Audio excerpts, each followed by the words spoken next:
के हक में एक नहीं 1000 फैसले अब तक सरकार कर चुकी है और लगातार हम काम कर रहे हैं।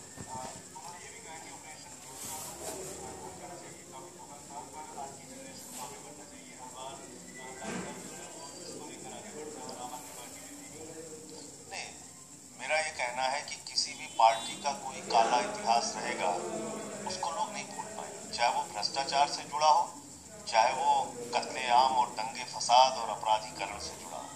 अब आप कहेंगे देश के लोगों को कि 2002 भूल जाइए, आप कहेंगे मंदिर आंदोलन के नाम पे जो देश के अंदर कत्लेआम हुआ वो भूल जाइए, आप कहेंगे 84 में जो कुछ हुआ उसको भूल जाइए, आप कहेंगे ऑपरेशन ब्लू स्टार भूल जाइए, आप कहेंगे कोयले की जो घोटाला हुआ 1,86,000 करोड़ का वो भूल जाइए, आप कहेंगे 2G का जो 1,76,000 करोड़ का घोटाला हुआ उसको भूल जाइए।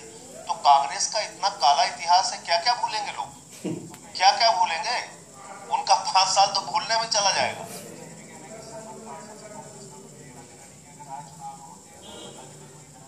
सरबत खालसा को किस तरह से कांग्रेस ने सपोर्ट किया, इसका सच पंजाब की जनता के सामने और देश के लोगों के सामने आ चुका है। इस पर अगर कोई सफाई कैप्टन अमरिंदर सिंह दे रहे हैं तो मुझे लगता है कि ये वो झूठ बोल रहे हैं पंजाब के लोगों के साथ। सरबत खालसा को कराने में उसमें पूरा सहयोग कांग्रेस का वहां रहा है और मेरा अपना ये मानना है कि जो मुद्दा था उसको उन्होंने एक दूसरा रुख देने का, एक दूसरी दिशा देने का प्रयास कांग्रेसियों ने वहां पे किया, जो मुझे लगता है ठीक नहीं है और इसका भी खामियाजा कांग्रेस को वहां भुगतना पड़ेगा। बांटने की राजनीति से देश नहीं चलेगा, जोड़ने की राजनीति से देश चलेगा, मोहब्बत की राजनीति से देश चलेगा, हिंदू सिख मुस्लिम ईसाई सबके भाईचारे से राजनीति पंजाब में आगे बढ़ेगी और उसके लिए आम आदमी पार्टी काम कर रही है।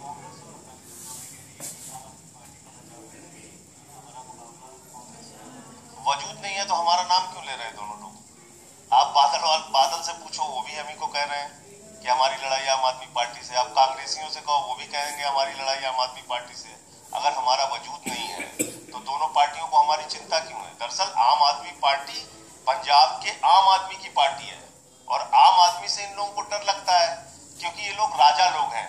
आप बादल साहब का घर देख के आइए, महल में रहते हैं, वहां आम आदमी की कोई पूछ है? आप चले जाइए पटियाला राजा के यहाँ, कैप्टन अमरिंदर साहब 2 बजे सो के उठते हैं, वो आम आदमी की राजनीति करते हैं। तो